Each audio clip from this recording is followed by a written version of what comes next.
The state of Utah is coming up with its own proposal to the illegal immigration problem. State lawmakers approving two bills, one that would create a guest worker program for illegal immigrants who reside in Utah. The other requires police to check the immigration status of criminal suspects. Even if the governor signs off on this plan, it still faces plenty of legal hurdles. But it's an interesting approach. We wanted to talk about it with Brett Wilkes, National Executive Director for the League of United Latin American Citizens, and Alfonso Aguilar, Executive Director of the Latino Partnership for Conservative Principles. First of all, some of the elements at work here, Alfonso, the program as proposed requires that you pay a fine, you have to have health insurance, you also have to learn English. A lot of those who say, you know, illegal immigrants are taking advantage of the system would applaud that kind of approach, wouldn't they? Well, the great thing about this approach is that it's an alternative to Arizona. It's a balanced approach that deals with enforcement, but at the same time recognizes that Utah needs foreign workers to continue growing its economy. So based on conservative principles, Utah Republicans have passed a law that deals with immigration in a more common sense, market-based way. So undocumented immigrants would have to pay a fine, they would have to learn English, and then they would get that work permit. So we believe that it's an alternative to Arizona.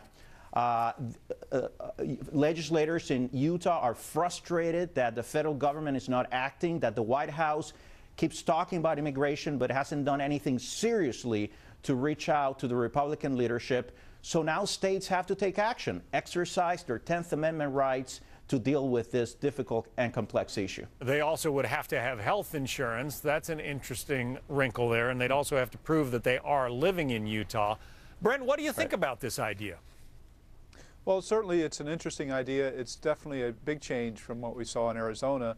And so for that, I think it's good to see that perhaps these anti-immigrant paranoia that's been hitting the country is starting to come to a bit of a close, and people are coming up with some rational, fair, and comprehensive solutions. The problem that we have with the legislation is that it's being passed by a state, and we've maintained all along that this is really the responsibility of the federal government. But it's up to Congress and the president to devise a solution to our immigration problems. And what we really need the legislators in Utah to do is to go to Congress, and especially because this is coming from the conservative Republicans in Utah, they need to talk to their colleagues and say, look, we need a solution, but we understand it shouldn't be a patchwork of 50 different laws in 50 different states. It should be one solution. You say, Brent, that the federal government should handle it. I think you and I are both old enough to remember when the Reagan administration signed comprehensive immigration reform. It granted some form of amnesty to several million people. It was supposed to be the end of the problem, and here we are 20 or 30 years later with 13 million illegals in this country. Yeah, and I think that the challenge was that we didn't really fix the problem. We fixed the symptom, which was we had an undocumented population at that time, but we never changed the process that folks could come in legally. And as a result, we've got a serious problem again. And what we really need to do is fix it right this time, to create the type of guest worker programs that Utah is looking for, or programs that lead to a pathway to citizenship that allow folks to come in legally in the first place, but simply trying to, you know, address the needs of the undocumented population and create a legal pathway for them. While that's important and we support that, that's not the solution. That's addressing the symptom. The solution is fixing the broken immigration system that we have in place today and making sure that people can come in legally in the first place, rather than this illegal process we have today. Alfonso, overall, you like this Utah proposal, but what does it say to the people who are lined up in Mexico or wherever, waiting to get into the United States legally and doing the process the right way? Does this give other people a jump ahead of them, and is that fair? Not really, and this is part of the myth about this discussion. There is no line. We don't have enough work visas for those foreign workers to enter in the country.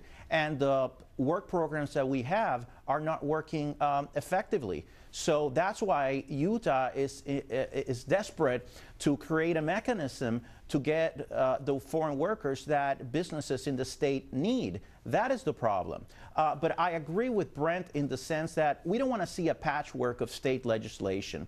But the fact of the matter is that the federal government is not working. And for the federal government to address this issue, it has to begin with presidential leadership. President Obama keeps talking about immigration, about his commitment to overhauling our immigration laws, but he hasn't done anything to seriously and authentically sit down with the Republican leadership to craft a consensus. Remember what President Bush did. He sent his Secretary of Commerce, his Secretary of Homeland Security to negotiate directly with Democrats.